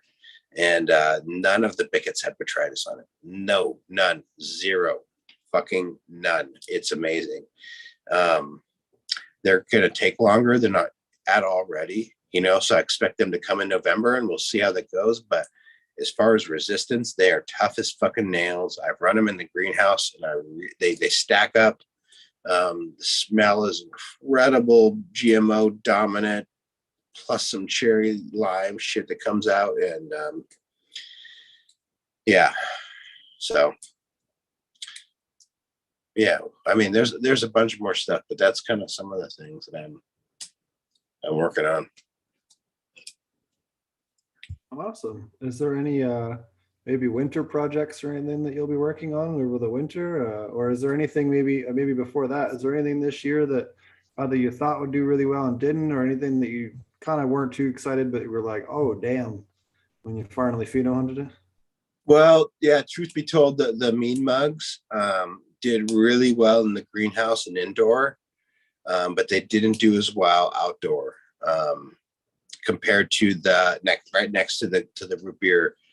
And so the mean mugs are it's a GMO cross root beer BX cross a root beer BX2. So it's heavily root beer, and they got some butter up, unfortunately. Right next to the root beer Chem Dog Special Reserves that did it. So it was pretty clear as mud. That those were like kind of better in my area, in terms of fungal resistance. As far as winter projects, I'm really excited about the next.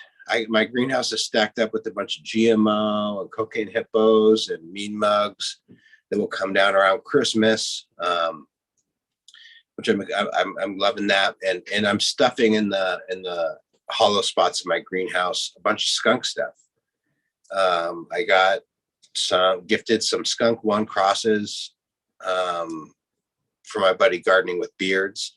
He gave me two packs of different 91 skunk crosses.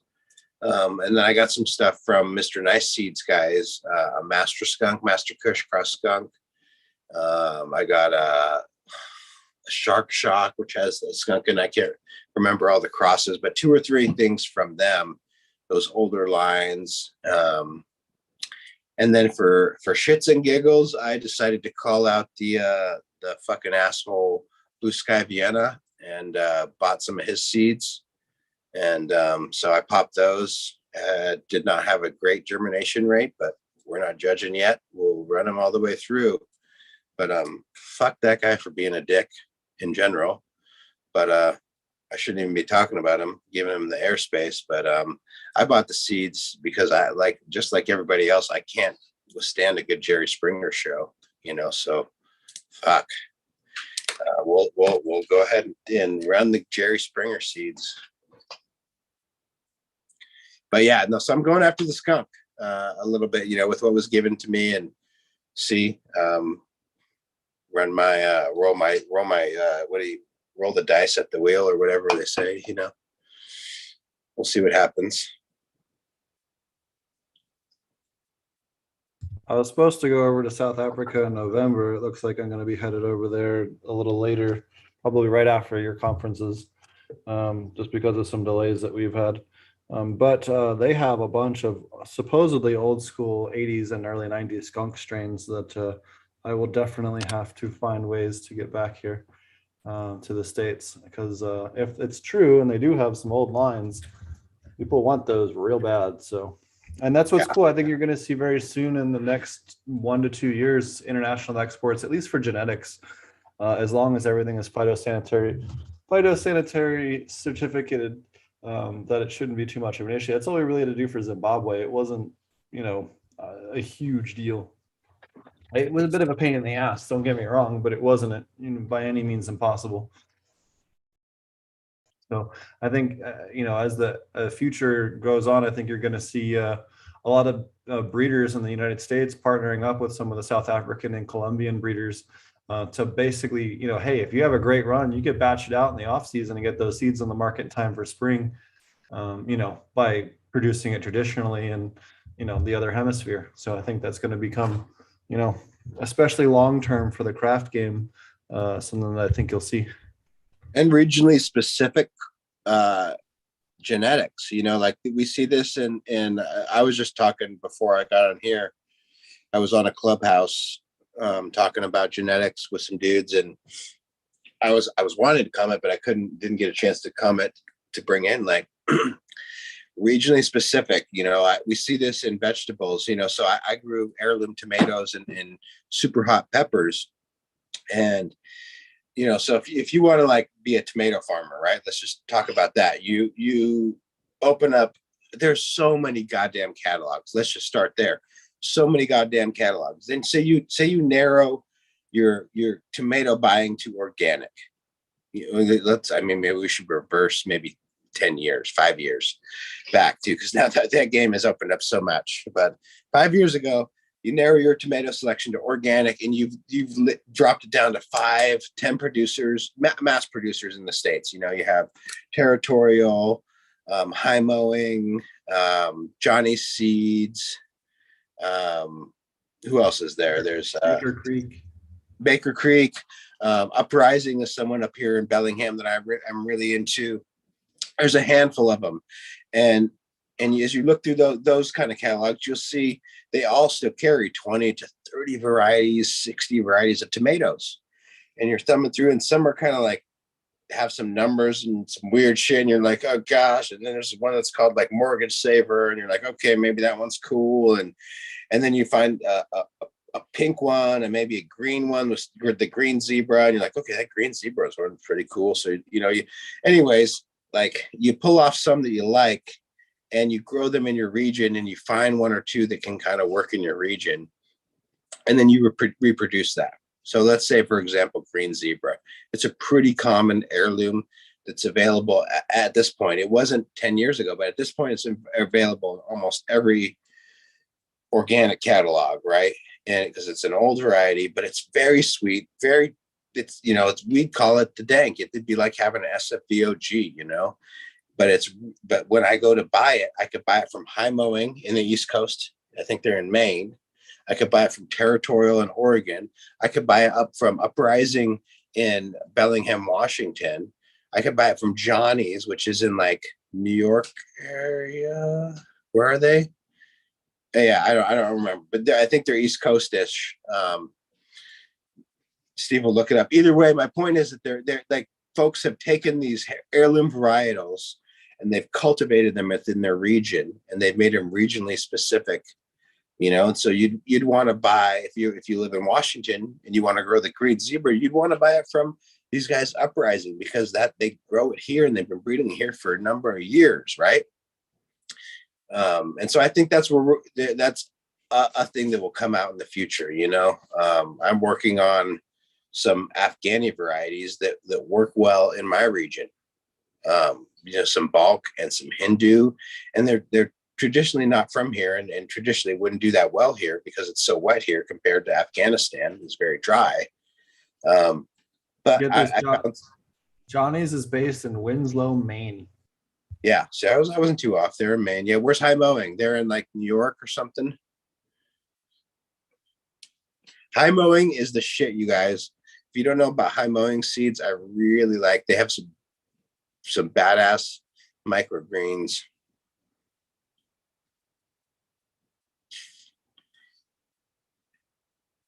Look at those peppers. This is High Mowing. High Mowing is really good, especially if you want organic certified or certified non-GMO. The other good one I was going to mention is Rare Seeds. Rare Seeds. That's Baker Creek, isn't it? Yeah, Baker Creek. Yeah, Baker if you guys, Creek. If you somehow are into gardening and just, I can't imagine how, but somehow haven't found this website, like they have some of the cool, like look at the color on those tomatoes. There's like 6 different colors on that one tomato. Like it's truly kind of the high end, weird, funky. I want something that looks different than my neighbor. And not only that, but there's flavor varieties. The Seed Savers Exchange, we can't forget them. They're the OGs. The Seed Savers Exchange. They're in the Midwest somewhere, but that's my kind of thought was that like we will have this. And we could look at each one of these seed banks and find the exact same Cherokee Purple. I guarantee the exact same Cherokee Purple seeds, tomato seeds, and their own version of it they've grown in their region. Look at they have right there. What is those peppers? Arusio. Thin skin Italian. I thought those may be some hot peppers, but no. The other one I was going to say is World Class Seeds. I think it's called World Class Gardening. I'm sorry. This is a place that I like to get. This is like a weed breeder website, right? So like you want to get like the biggest tomatoes you can get your hands on. Oh, nice. Yeah, or all different types of funky stuff. They got tons of heirloom stuff. Well, obviously I'm clicking on the wrong categories, but they, here's World Class Maros. So if you want to get 111 pound cucumber or something like that, giant tomato seeds, 5.5 pound tomatoes, 3.5 pound tomatoes.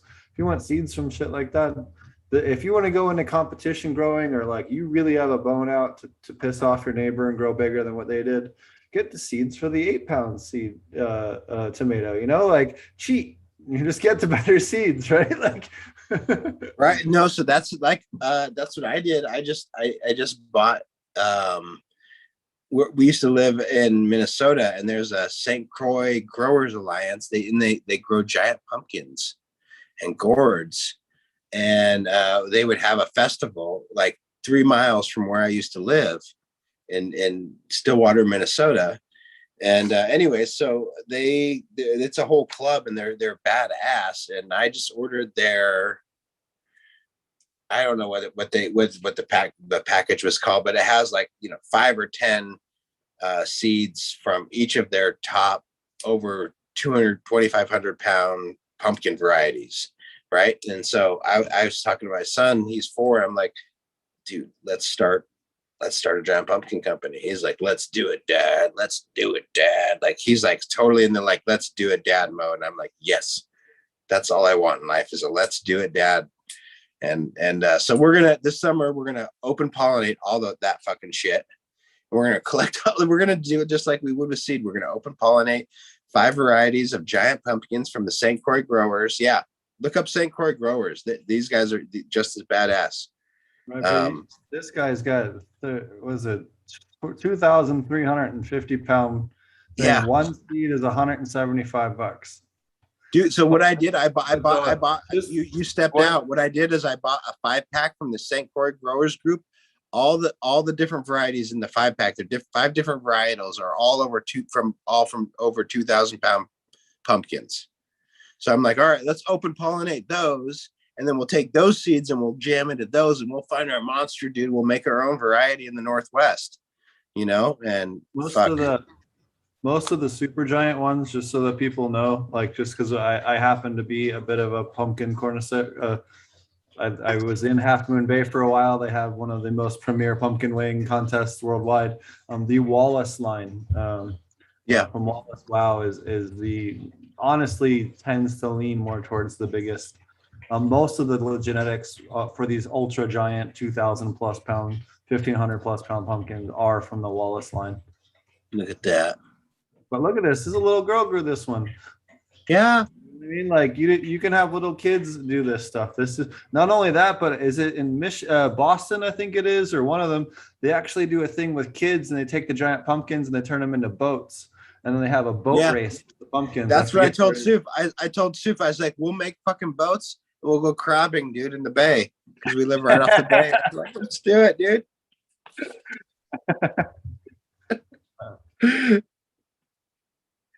Yeah, a dork of a dad. Poor kid. He's like, my dad is the dorkiest dad. He wants to grow pumpkins to make a boat so he'd go crabbing. My dad can't even afford a real boat. He has to use a pumpkin. he's too preoccupied with growing plants. He can't afford a boat. He just wants to grow a boat. What a dipshit. But I would highly encourage people, if you're really into this type of stuff, to be honest with you, one of the best places these days is a lot of the different Facebook groups. And, I know I'm in a bunch of pepper groups, and I'll be frankly honest with you, some of the grow rooms some of these pepper people have would make a lot of weed growers jealous. The level 100%. Of climate control, lighting, and CO2 and all that, and computer controllers and all the stuff that we grew over, they're doing, 10 times more. Also wanted to shout out giant watermelon growers. Chris Trump the other day posted one. A KNF producer grew his 310 pounds. It's pretty good. Yeah, we're dipping into the peppers too, man. I started dipping in back in 2010. I was cultivating ghost peppers and Carolina Reapers, and in 2016, right before my son was born, I bought like $1,000 worth of Carolina Reaper seeds from Pepper Joe's, which is like trademarked. And back, if you look back in time, that was, you could pretty much only get them from him, and it's trademarked. Anyways, I popped them all. That was the plan. And I ran them all to find a couple ones that worked really fucking well here. And I kept those pods, and I still have like 2 or 3 mason jars of those pods. So I'm going to move forward with those and a bunch of other ones. I started earlier on in the game and took a break, and got focused on cannabis, but I'm going to kind of try to hop back into it as a thing to, with the pumpkins, a thing to do with my son that's not as cannabis focused, that we can kind of do together and sell at the edge of the farm, and maybe do a farmer's market, as a way to connect and like teach him about money and stuff like that. That's really my goal. Not only that, but you have areas that are walled in and permitted and areas that aren't on your Right. property. You have something that's cool to do with the other rest of the space. A lot of people don't know how many different crops that you grow. You really grow a diverse array of different things there. You have all kinds of fruit trees and tons of berries, and you really have a food forest going on. I think it's probably a much better way to describe your farm. Yeah. Yeah. And I mean, I'm really dipping into the wild stuff too, man. I do have, the farm is bountiful. We're digging into mushrooms. But we're also digging into like a coffee. Let me take this hit. No. Sure. And for those of you guys that are just catching us later on, be sure to check out earlier in the episode with Brian Filipowich from the Aquaponics Association about all the wonderful things that they were doing earlier. You can check them out over at Aquaponics Association. .org. I got when I moved to Portland and met my wife, I got really into coffee. I mean, I've always been into coffee, but I got really into Portland coffee and started roasting, and it's kind of been a thing that has really stuck through and part of my daily practice in my life. And I've collected different beans throughout the last like 6 years, 10 years. And I mostly like African stuff, Ethiopian, pretty predominantly Ethiopian varietals, Yirgacheffe, Sidamos. And I just started, coffee is really hard to germinate. It's really fucking hard to germinate. If you guys don't know, please someone raise their hand if you've germinated coffee from a bean. It's fucking hard because they only germinate well when they're fresh, and we don't get berries fresh over, from Africa over here very easily. So we get these dried green beans, which is fine. But they're really hard to germinate, and I've had very, very low success. And I've just recently had a little bit of success with some like 4-year-old Yirgacheffe from this. I don't even remember the region. It's all written down, but I don't know. I'm just fucking around with boutique stuff, man. And I think there's someone else out there that might be into coffee as much as I am, that they want to, want some cuttings off my shit, that they can off these plants that they can grow a little bit in their backyard or in their greenhouse and roast and have some fun with, Shout out to Purity Coffee, Jordan Rivers from Growcast. Yeah, for sure. Actually, I gotta pop off. My wife is messaging me. I gotta go take care of the family, but Sure. Thanks for coming on, man. Why don't you tell everybody how to find you, and then how to find out info on your upcoming conference too. Yeah, no, I appreciate you letting me come on, Steve, and getting a chance to connect with Brian and with everybody as usual. But I'm Dutch Blooms on IG, and you can check out my seed company, regenerativeseeds.com. And then for the conferences, you can go there, or you can go to regenerativeorganiccannabis.com, which that website will be kind of repopulated here in the next 2 weeks. Where behind the scenes, I have some folks helping with me on rebuilding a bunch of the web stuff. It's a lot of work to get that done, and that's the bulk of to launch an NFT. That's the bulk of the work. So. Yeah, check me out there. And then on YouTube, I also have a channel that I interview different breeders mostly, and then I'll post the conferences on. So if you're curious about a prelude to what the conference might be, you could go and check out my YouTube page. And there's a series of videos. You could go back onto the Ponics page. Steve has posted some throughout the summer. He's reposted some of those videos, which has been really cool. And you can get a feel as to kind of like what the vibe is. But really, there's a ton of education there.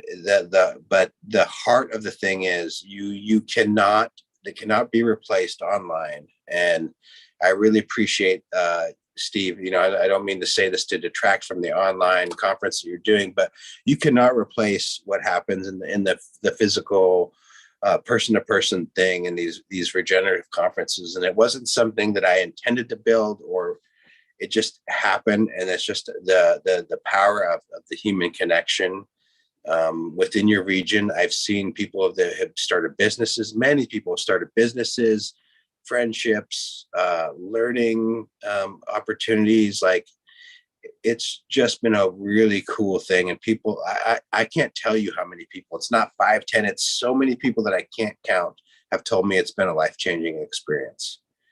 So many people. And I really, it doesn't have to do with me. I don't take that credit. When someone says that, I'm like, I didn't fucking change your life. All I did was organize some speakers. But when in reality, what happened was there's a platform there, and the speakers are of such a quality, and they're there to connect with people that there is real human connection, a real learning that progresses massively. And so that is what is life-changing. So I would encourage you all, if you're at all, if you can come. It's a cool thing to do. It'll really be worthwhile jam. In addition to that, you have the amazing seed swap on the last day. You have and to me, it kind of refill. You know, we all get kind of slowly burned out over the year and harvest season and everything, and it really kind of refuels your fuel tank. I mean, I think almost every night I've gone to the conferences, I've ended up hanging out with other speakers and participants and other things, or even people that were just there attending, and talking to them till midnight, 2 a.m. I know that one night there was quite a group of us till 3 or 4 in the morning, talking with Kevin and the rest of them, and really had a really, I mean, you learn almost as much there as you do at the conference. So it really is kind of a different way. And what's different about Josh's conference is it really just is a bunch of hardcore growers that are industry people that are working at a large scale, or at the very least at the craft scale, you know, at minimum, that know what the fuck they're talking about and can defend what they're talking about in their viewpoint and explain why and how they got there. And it's a completely different experience than any other conference. I've told this to many different people about Josh's conference. I learned more the first time attending the first event that he did than the previous 5 years of cannabis conferences combined. It really is a whole different level, and kind of like weed college, to be honest with you, for people that are really doing this for a living. So definitely a cool conference to check out. Thanks, man. That's fucking, yeah, that's really cool of you to say, man. All right. I'll let you go. You can find, how do people find you? At Dutch Blooms, at Regenerative Cannabis. Yeah, you type in Dutch Blooms and Regenerative Cannabis, you'll find me. Dutch Blooms on IG is the best way to fucking find me. If you got questions about the conference, hit me up on Regenerative Organic Cannabis IG. If you have questions about the seeds, go to regenerativeseedco.com. So yeah, thanks, man. And sorry to have to bust out, but gotta go say what's up to the family, and really appreciate you having me on. Thanks for coming on, man. Cheers. All right, man. Peace. Take it easy. All right. Well, thanks everybody for coming. Again, you can check out my conference, the November 13th and 14th, the second annual virtual Aquaponic Cannabis Conference. You can find last year's virtual Aquaponic Cannabis Conference on my YouTube channel at Ponics on YouTube. We've also re-uploaded all those versions into audio format on your favorite podcast app. That's also where you can find us on the Growing with Fishes podcast. On pretty much every platform: Spotify, iTunes, Google. I can't think of anything we're not on. YouTube Music, we're on Amazon Music. We're on pretty much everything you can. Actually, yeah, you can yell at Alexa now and tell her to put our podcast on. I forgot about that. We signed up for them about a month ago. So someone asked if we could put the pepper groups up on Discord. Yeah, I'll throw a couple up on Discord for you on that. I know not everybody uses Facebook. So thanks everybody for watching again. It's been a weird, wild week. Also next week is BizCon and the conference. So we may or may not have a show next week. Or we might do some rando lives or something, but next week, don't expect normal content. We either won't have content or it'll be some modified version thereof. So I do apologize ahead of time. Shout out, I will be on Fumidor show if he's on tomorrow, and then I'll be over on with Chad Westport on Future Cannabis Project on Wednesday, doing an intro to aquaponics, so kind of a introductory presentation for the cannabis community about aquaponics, and it's going to be geared towards both soil people and people looking to grow aquaponics. So don't just think because, oh well, I'm a soil grower, it's not going to be in it for me. It's going to be geared specifically for people that are kind of on the fence or more soil growers that just want to kind of figure out how they can better utilize their aquariums, or maybe add some supplementary methods to their production, or hey, if they want to fully convert, that's cool too. But it's not really aimed at trying to flip people completely. It's aimed at kind of educating people on why they might want to consider that stuff. So definitely check that out. It'll be a lot of fun hanging out with Chad on Wednesday. And Thursday, we have Season from Five Sisters Farms, or from Humboldt. She works lives pretty close to Wendy, and they often do joint education and stuff like that out there. So definitely check that out. She'll be super cool guest to have on the show. She's also regularly out at the Humboldt conferences, and is a great person to help support the conference. She really is someone that's helped make a lot of the cannabis conferences, the regen conferences in Humboldt possible with all of her hard work. So it'd be really fun to have her on the show. She's an amazing grower, and has been featured multiple times in different Humboldt things on her amazing regenerative farm there. So definitely looking forward to that. And yeah, I think that's about it. And that's some funny chat. Anyways, yeah, you can check me out on Wednesday over on with Chad Westport over on Future Cannabis Project 2, and possibly tomorrow over on Fumis. Thanks everybody. Again, you can check me out over at apmjclass.com, apmjnewts.com, or Growing with Fishes on your favorite podcast app. Also, if you're looking to get into the regenerative project, please email me at opennutrientproject.com, especially if you are someone doing a lot of ferment or compost tea or compost research, specifically around nutrient ppms or other compounds. Thanks a lot, everyone, and we'll catch you guys again on Thursday.